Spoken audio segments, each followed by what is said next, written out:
আচ্ছা মারামারি করে লাভ নাই, যোগ্যতা ধামো মাঠে। আমি 10,000 মানুষ নিয়ে মিছিল করবো, আমি পারি না?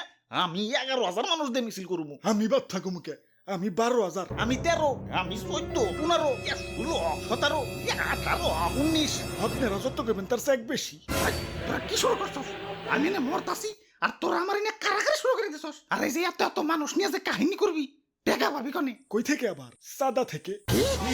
ইয়ে মানে সাদ, আজকে আকাশে সাদ ওঠে নাই। আচ্ছা ধরলাম কোটি কোটি টাকা খরচ করে শোডাউন করবা, আরো কোটি কোটি টাকা খরচ করে নির্বাচনী প্রচারণা করবা, কি আর হইবে? বড় জোর মন্ত্রী, এমপি, প্রধানমন্ত্রী।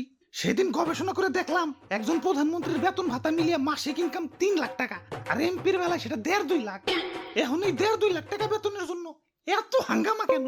আর ক্ষমতা তো মাত্র 5 বছরের জন্য। 1.5-2 লাখ করে মাসে কামাইলে 5 বছরে কামাইবা মাত্র 1-1.5 কোটি।